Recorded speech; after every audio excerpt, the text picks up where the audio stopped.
C'était il y a 3 ans, jour pour jour. Le 29 septembre 2021, François Vérove se suicidait dans un logement du Grau-du-Roi, loué spécifiquement pour l'occasion. Ce jour-là, il met un terme à 35 ans d'une double vie. Marié, père de plusieurs enfants, élu au conseil municipal, François Vérove est en réalité un criminel en série. Pendant 35 ans, policiers et gendarmes vont le traquer sans jamais le trouver. Celui qu'on le surnomme le grêlé va hanter leur nuit. Il faut dire que c'est probablement l'un des pires criminels que nous ayons connu. Un criminel qui ne s'est jamais vraiment caché. Et pour cause, il était lui-même policier. On va se replonger dans cette affaire avec nos invités dans un instant. Mais d'abord, le grêlé, un tueur au grand jour. C'est un sujet d'Elisa Trad. C'était un homme au double visage, un bon père de famille et voisin charmant pour ses proches, un tueur sans pitié pour ses victimes. François Vérove, policier le jour, dangereux criminel la nuit. Tous les commissariats de France affichaient le visage du grêlé recherché pendant 35 ans. Mais il a fallu attendre septembre 2021 qu'une juge persuadée que le tueur en série avait fait partie des forces de l'ordre convoque le motocycliste à la retraite pour un test ADN. Sur le point d'être démasqué, François Vérove se donne la mort dans cette maison de location au Grau-du-Roi. À côté de son corps, il laisse une lettre à son épouse et à leurs 2 enfants. Après plus de 30 ans, le système judiciaire m'a rattrapé. Afin d'éviter un procès qui aura des conséquences sur vous, j'ai pris la décision de partir. Je ne pourrai jamais effacer le mal que j'ai fait à ma famille ainsi qu'aux familles des victimes. Son premier meurtre connu remonte au 5 mai 1986. Cécile Bloch, 11 ans, est violée et tuée dans le sous-sol de son immeuble. D'autres agressions et viols de petites filles se produisent à la fin des années 80 et début des années 90 en région parisienne. À l'époque, les témoignages permettent d'établir le portrait robot d'un homme d'environ 25 ans, à la peau irrégulière, d'où son surnom, le grêlé. Ce portrait robot était sans doute un dessinateur qui l'a fait. Oui. Maintenant, c'est beaucoup plus sophistiqué. Grâce aux nouvelles techniques, grâce à l'envie des policiers d'utiliser ces nouvelles techniques, on aboutit à un même ADN sur plusieurs scènes de crime, à des dossiers qui sont regroupés. Les analyses ADN vont permettre le rapprochement avec un double homicide commis dans le Marais en 1987. À l'époque, la scène de crime sordide trouble les enquêteurs. Cela m'avait profondément marqué par cette mise en scène, quoi. L'ensemble du parcours criminel de François Vérove est aujourd'hui passé au crible par les enquêteurs. Une trentaine de faits pourraient lui être imputés. C'est une affaire tout à fait hors norme dans laquelle on va se replonger avec vous et avec nos invités. Alain Bauer, bonjour. Professeur de criminologie au Conservatoire national des arts et métiers. Votre dernier ouvrage, Au bout de l'enquête, saison 2, chez First. À vos côtés, Alain Vasquez, bonjour. Merci d'être là. Vous êtes commandant de police, ancien chef de groupe à la brigade criminelle. Et vous avez enquêté sur le fameux double meurtre du Marais qu'Elisa vient d'évoquer. Vous allez nous raconter cette traque du grêlé que vous avez menée avec vos collègues. Denis Jacob, bonjour. Vous êtes secrétaire général du syndicat alternatif police nationale, ex-collègue de François Vérove, ex-policier. Vous l'avez rencontré, vous avez travaillé avec lui dans vos fonctions syndicales. Vous allez nous parler évidemment de lui. Et puis on est content d'avoir avec nous Stéphane Selamy. Bonjour Stéphane, grand reporter au service police-justice de BFM TV, auteur avec Brendan Kemet de La traque du grêlé. C'est chez Robert Laffont. Merci beaucoup Stéphane d'être avec nous. On commence par la maison, vous m'en voulez pas. Stéphane, donc on va reprendre avec vous le fil de cette histoire. La première grande affaire dans laquelle le grêlé va être identifié, c'est l'affaire Cécile Bloch. Elle est terrible, cette affaire, autant que celle des suppliciés du Marais dont vous allez nous parler. Cécile Bloch, cette jeune enfant qui part à l'école et puis qui, dans l'ascenseur, tombe sur un homme. On ne sait pas encore que c'est le grêlé, on ne sait pas encore que c'est François Vérove. Qu'est-ce qui va lui arriver ? Nous sommes le 5 mai 1986, rue Petit, dans le 19e arrondissement. Effectivement, cet enfant, Cécile Bloch, 11 ans, s'apprête à se rendre donc à son établissement scolaire, qui est tout proche, à 10 minutes de là. Et dans cet ascenseur, on comprendra ensuite qu'elle a rencontré le grêlé. Elle va être retrouvée, mais un peu plus tard dans la journée, puisque ses parents vont s'inquiéter de ne pas l'avoir rentrée à l'heure du déjeuner, puisqu'elle déjeunait tous les midis à la maison. Sa mère appelait pour vérifier que tout allait bien. Exactement, et là, elle n'arrive pas à la joindre. Et donc, son corps va être retrouvé au 3e sous-sol donc, de cet immeuble où habitaient ses parents, rue Petit, dans le 19e arrondissement. Le corps a été jeté sur un morceau de moquette et elle porte les stigmates, effectivement, d'un étranglement. Elle a également été violée et poignardée. Ce qui est important dans l'affaire Cécile Bloch, c'est que son frère, Luc, a pris l'ascenseur quelques minutes avant Cécile. Et dans l'ascenseur, il croise un homme qu'il ne connaît pas, qui s'avérera être le grêlé. C'est fondamental. C'est essentiel en fait, mais ce n'est pas le seul d'ailleurs. Son demi-frère, Luc, ce n'est pas le seul à l'avoir croisé. Ouais. Il y a plusieurs habitants, plusieurs riverains de cet immeuble qui ont croisé sa route et qui vont faire des descriptions plus ou moins précises, plus ou moins concordantes. Mais il y en a une qui revient évidemment, c'est celle sur sa peau et ce problème de peau, d'où ensuite ce surnom qui va effectivement lui être attribué de grêlé par une mauvaise acné en fait. C'est important parce que Alain, c'est ce qui va permettre de faire le premier portrait robot du grêlé avec toute la fragilité, et on le voit dans votre livre, on voit, vous y avez été confronté, toute la difficulté de faire un portrait robot fiable qui permet véritablement d'identifier le grêlé. Ça donne des indices, mais ça n'a pas suffi. En fait, cette affaire est pleine de curiosité par sa durée, sa diversité et une foultitude d'éléments, d'ADN, de témoins, de victimes laissées vivantes, car l'affaire Bloch n'est que la deuxième. Il y a une première affaire qu'on va appeler l'affaire Marlène, puisque j'ai vu qu'elle avait donné un entretien à l'occasion d'une série en cours sur une autre chaîne que la vôtre, une chaîne publique. Et donc, on découvre à ce moment-là qu'il y a un mode opératoire, donc c'est en avril 86, un mois avant, on va dire que c'est le test initial, même opération, même ascenseur, même tentative, même viol, même tentative de meurtre qui échoue. Deuxième opération, celle que vous venez d'indiquer. Alors, à nouveau, des témoins. Là, un portrait robot, mais qui va être paradoxalement un portrait qui va égarer plus qu'il ne va préciser, à cause justement de ce grêlé qui va pendant très longtemps mettre dans un couloir les enquêteurs, alors même que, et on le voit sur les photos et la fin de sa vie, on ne peut pas dire que ça saute aux yeux. Et puis, vous allez avoir une diversité des opérations. Beaucoup d'enfants agressés, mais dans l'affaire Politi-Muller, des adultes avec une mise en scène, puis à nouveau des enfants, puis deux autres survivantes, dont une qu'il ne va, semble-t-il, même pas essayer d'assassiner, une interruption, 7 ans, alors on va sans rien. Vous voyez ce que je veux dire ? La diversité de cette affaire, la complexité de cette affaire, la durée de cette affaire, et l'innombrable monceau d'indices qui est laissé par le grêlé ou M. Vérov au fur et à mesure, sont des éléments parfaitement exceptionnels dans ce type d'affaires. On aura le groupe sanguin A positif du grêlé, l'ADN par la suite. Et pourtant, on ne l'arrête pas. Il y a cette affaire Cécile Bloch, la première aussi, Marlène, vous avez raison, qui vit la même chose mais qui arrive à s'échapper. Et puis il y a ce qu'on a appelé, je vais reprendre l'expression, c'est celle de Patricia Touranchon, on peut la citer parce qu'elle a beaucoup travaillé sur cette affaire, les suppliciés du Marais. Ingard Müller est une jeune Allemande, elle a 20 ans, elle est jeune fille au père, dans la famille Politi, Gilles Politi, Anne-Marie Politi, si je ne me trompe pas, je parle sous votre contrôle. Oui, tout à fait. Elle garde leur enfant, qui a 18 mois, et elle l'emmène à l'école tous les matins, elle fait un peu de ménage à la maison. Les Politi lui louent un petit appartement, un petit studio rue de Sévigné, eux vivent juste à côté. Et puis, un jour, elle vient et vous allez être appelé. Elle vient au travail. Silence toute la journée. Madame Politi va rentrer le soir, va découvrir l'horreur. Elle va appeler la police. Vous faites partie de ceux qui vont arriver. À ce moment-là, qu'allez-vous voir dans cet appartement de la rue de Sévigné ?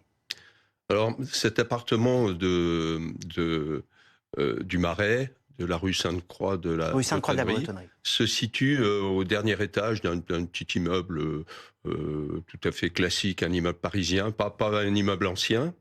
Et au dernier étage, donc, il y a une porte palière qui débouche sur un appartement qui a été transformé. Enfin, ce sont des locaux qui ont été transformés. Et la particularité, c'est que les pièces s'enfilent les unes après les autres. Hein. En rentrant, on a la cuisine. Après, on a une espèce de salle de séjour. Puis, quand on continue, une sorte de couloir sur la gauche, on arrive dans une chambre qui est la chambre de l'enfant. Donc, ces lieux, nous, quand on arrive, sont déjà occupés par... on a la présence des forces de police, des policiers qui ont été appelés, les policiers du commissariat, et l'identité judiciaire, le procureur de la République, voilà. Et je pénètre, moi, dans cet appartement, qui n'est pas spécialement en désordre à l'entrée. Là, quand on rentre, bon, tout semble normal. La première chose qu'on voit, c'est le mari, donc l'homme de la maison qui est sur un lit, à plat ventre sur un lit, avec les bras retenus dans le dos par des liens qui ont été mis, avec une sorte de garrot qui resserre les liens.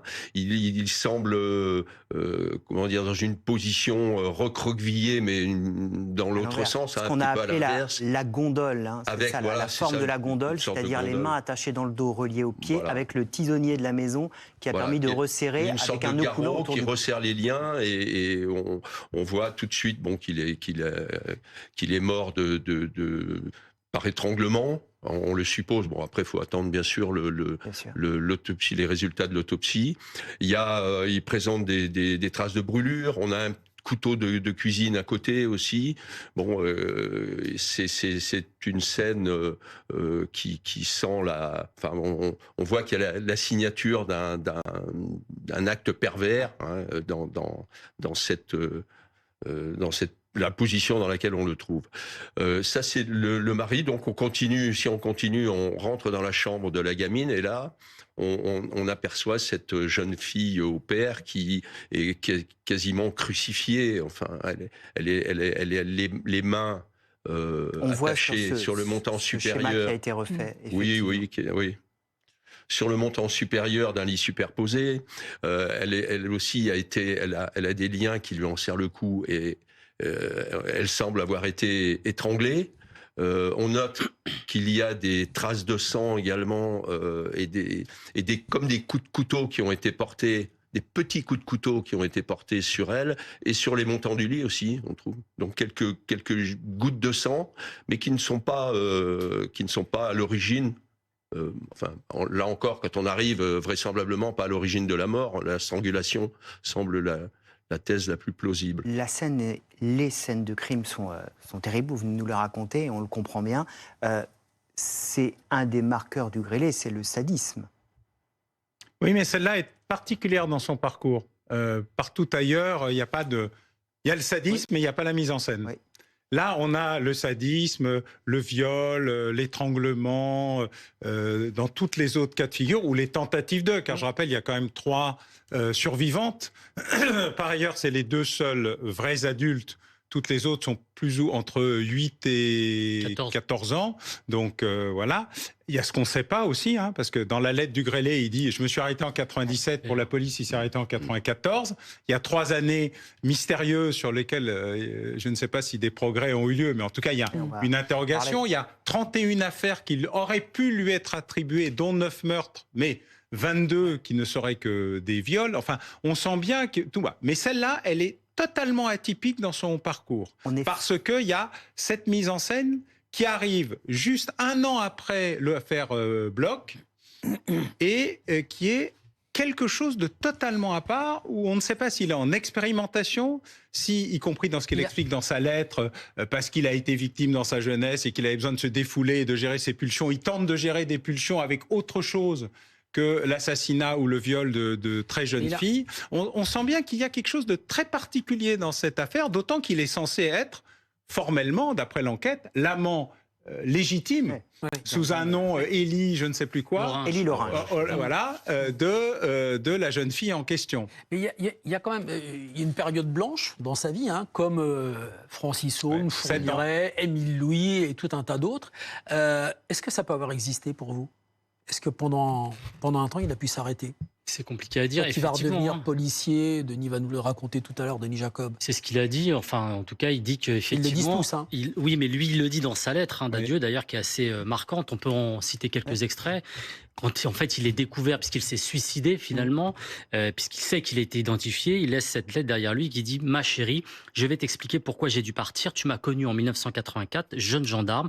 Tu avais pu déjà déceler quelques difficultés que je cachais. En fait, je traînais une rage folle qui a fait de moi un animal. Par période, je n'en pouvais plus et il me fallait détruire, salir, tuer quelqu'un d'innocent. » C'est ce qu'il dit dans les premières phrases. Et ensuite, comme vous l'avez rappelé, M. Bauer, il dit « Ces pulsions grandissantes se sont apaisées avec les naissances successives des enfants. » Il a eu 2 enfants.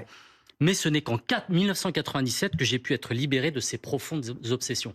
Que s'est-il passé entre 1994 et 1997 Le dernier fait qu'on lui attribue, formellement, c'est 1994, un viol sur une jeune fille de 14 ans à Saclay dans l'Essonne. On va revenir sur sa traque, le suicide et la fin du grêlé. Mais avant cela, une fois qu'on a dit tout ça de lui, vous l'avez eu en face de vous. Personne ici ne l'a vu à part vous. François Vérove, c'était un collègue du syndicat qui se comportait complètement normalement, qui avait véritablement un visage tout à fait normal, sociable, bon collègue. Mon collègue, ce serait peut-être un peu trop dire. En tous les cas, moi, j'étais, entre guillemets, son supérieur hiérarchique au niveau syndical, puisque je gérais avec un autre collègue le département des Hauts-de-Seine, et François Vérove était l'un de nos délégués au sein du syndicat Alliance, et il était délégué des compagnies motocyclistes. C'était quelqu'un qui était toujours déjà tiré à 4 épingles, toujours très bien rasé, propre, très carré, je veux dire même psychorigide dans la façon d'aborder les choses. C'était un féru des textes. Il était très à cheval sur la loi, et d'ailleurs, il a été, et ça peut paraître un peu paradoxal, mais il a été d'une grande aide syndicale pour renseigner nos collègues, puisque je l'ai connu en 2 temps. Moi, j'ai pris le département en responsabilité en 1995 et je l'ai côtoyé à partir de là jusqu'en 99. En 99, j'étais appelé à d'autres fonctions nationales, donc j'ai quitté les Hauts-de-Seine. Et lui, entre-temps, dans le début des années 2000, est parti dans le Sud. Et quand il est parti dans le Sud, on était à l'époque balbutiante de Facebook, qui n'existait pas encore, et j'ai mis en place un forum de discussion. Et je l'ai pris comme l'un de mes modérateurs, puisqu'il venait renseigner les policiers qui nous posaient des questions, et c'était un peu la Bible des textes législatifs, et il renseignait. Donc c'était quelqu'un qui était vraiment tout à fait normal. Alors, c'était pas un bout en train, que les choses soient très claires. C'était pas un bout en train, c'était pas un blagueur, c'était quelqu'un d'assez effacé, mais qui participait toujours à la vie syndicale. Moi, j'étais particulièrement choqué quand j'ai appris cette nouvelle, parce que je l'ai appris au saut du lit à 6h du matin par mon radio-réveil, où j'apprends que le grêlé est identifié en la personne de François V. Il se passe quoi, parce qu'au début, on ne donne pas le nom. Et François V m'a fait tilt parce que le pseudo qu'il prenait sur notre forum, c'était François V13. Et je me suis dit, en me levant, c'est quand même pas François Vérove. Et quelques heures après, on nous donnait son identité. Qu'est-ce que vous vous êtes dit profondément? Parce que profondément, quand on a bossé je me suis dit comment... alors, que les choses soient claires, moi, je ne connaissais pas l'affaire du grêlé, j'étais syndicaliste, je n'avais pas accès au portrait robot, je travaillais pas dans un commissariat de police, donc je ne connaissais rien à cette époque-là, à cette affaire. Et là, vous revivez les années où vous l'avez côtoyé. Et on se dit... qui plus est, en prenant connaissance du contenu de la lettre qui a été très rapidement diffusée par les médias, où il parle de 97. Et 97, alors moi, je suis entre 97 et 98, mais c'est l'année où on l'a géré syndicalement quand il a rencontré ses problèmes de dépression. Et donc, ça corrobore un peu ce qu'il écrit en disant qu'il a été pris en charge parce qu'effectivement, il était venu... Qu'est-ce qui s'est passé en 97 ? En 97, alors, il y a un matin, il est venu nous voir dans un état... il était livide, un peu d'écume au bord des lèvres, très énervé, on ne savait pas pourquoi. Et bon, qui nous a expliqué qu'il était en souffrance... qu'il allait consulter. Effectivement, quelques temps après, il venait nous revoir en disant, bon voilà, je suis sous traitement, je suis obligé de m'arrêter, donc il va s'arrêter, il va se mettre en arrêt maladie un certain temps, qu'il allait consulter, et puis il a eu des problèmes. Alors je sais pas si c'est en même temps, parce que ça remonte à quelques années, mais en tous les cas, il y a eu une concordance d'événements où il a eu aussi des problèmes relationnels avec sa hiérarchie locale, et il nous a sollicité syndicalement pour qu'on lui obtienne une mutation au commissariat d'Asnières. Donc il voulait quitter les motos. Donc on est allé négocier ça avec le directeur de l'époque, et il a accepté, et donc on l'a fait muter comme BIVP. Alors, BIVP, c'est... Brigade d'intervention de voie publique. Voilà, mais pour les téléspectateurs, disons, on va dire, c'est le RG local du patron. C'est les yeux et les oreilles du chef de service. C'est lui qui fait le lien avec les autorités locales, avec les associations. Et tout ça se déroule l'année du meurtre de Cécile Bloch, l'année des suppliciés du Marais. Alain Vasquez. Non, on est en 97. Là. 97, pardon, 97. C'est justement la période où il dit que ça s'est arrêté en 97. 87-97, pardon. Alain Vasquez, il a hanté vos nuits et les nuits de la brigade criminelle? Alors, Quand on arrive sur une scène de crime particulièrement atroce comme celle-là, bon, la première chose qu'on cherche, c'est à savoir quel mobile finalement a amené l'auteur à commettre des actes. Un homicide en lui-même, bon, on voit qu'il peut y avoir des raisons. Bon, là, si vous voulez, le fait qu'il y ait 2 personnes déjà, bon, ça nous amène à penser autrement. La première fois, on se demande dès le début s'il y avait un type tout seul pour faire ça, parce que bon, maîtriser 2 personnes, c'est pas non plus très très aisé. Et ensuite, quelles pouvaient être les motivations à l'époque. Alors, on est dans un premier temps de l'enquête. Donc, pour nous, quand on regarde un petit peu la situation des 2 victimes, on se rend compte qu'il se passe quelque chose, déjà entre elles. Donc, il faut voir ce qui se passe dans la vie de l'homme, ce qui se passe dans la vie de la jeune fille, et ce qui se passe entre deux, qu'est-ce qui pourrait amener quelqu'un à s'en prendre de cette manière-là. Parce qu'il y a pas de, enfin, on a constaté le vol de quelque chose, enfin des appareils photo, mais ça semble quelque chose d'accessoire. Ça semble pas être le mobile. Le début de cette enquête. Ce qu'il faut rappeler, et ce qui est important aussi, c'est que la brigade criminelle, à l'époque, travaille que sur ce double meurtre, en fait. Puisque sur l'affaire Cécile Bloch, elle n'est pas liée du tout. Ce que disait Alain, les affaires sont tellement différentes. Puisque de toute façon, on va faire le lien qu'en 2000, je crois, au cours de l'année 2000. Voilà, où là, à ce moment-là, on fait le lien formellement entre le meurtre de Cécile Bloch et les faits Politi-Muller. Comment on va arriver à l'identifier? Alors, c'est très long, c'est tout l'objet de cette traque, mais en quelques mots. Enfin, c'est très long. C'est vrai que cette affaire, et c'est ce qu'on raconte d'ailleurs dans notre livre La traque du grêlé, elle doit aussi beaucoup à une personnalité, c'est celle donc de la juge d'instruction Nathalie Turquet, qui elle va en fait hériter entre guillemets de ce dossier à l'été 2014, puisqu'elle va reprendre en fait la suite d'une de ses collègues qui était déjà à l'instruction. Je crois que de mémoire, dans cette affaire, il y a dû y avoir 6 ou 7 ou 8 juges d'instruction qui se sont succédés. Et à l'été 2014, elle se penche et elle va vraiment se plonger littéralement dans la lecture de l'intégralité des procès-verbaux qui ont été effectivement rédigés depuis le début de cette affaire, donc 1986-1987. Elle va tout remettre à plat. Et c'est elle qui, à un moment donné aussi, fait la déduction et surtout acquiert la certitude qu'on a affaire à un membre ou un ancien membre des forces de l'ordre. Et c'est de là que tout va partir, en fait. Et elle va demander des contrôles ADN sur 750 policiers, c'est raconté dans votre livre, et c'est comme ça qu'il va se sentir traqué et se suicider. Un dernier petit mot, Alain Bauer, on aurait tellement de choses à raconter, mais en 2019, François Vérove va participer à un jeu télévisé chez Nagui, arrive, tout sourire. C'est un tueur qui ne se cache pas, François Vérove. Mais en fait, il ne s'est jamais caché. C'est ça qui est extraordinaire dans cette affaire. Il y a un nombre de témoins invraisemblable. Il y a des traces de sang, de l'ADN, des rencontres, la carte de police dont il se sert. Donc, tous ces éléments font de ce cas un élément totalement atypique. Et à un moment, d'ailleurs, je pense qu'il cherchait à se faire prendre. À la fin. Je suis pas convaincu.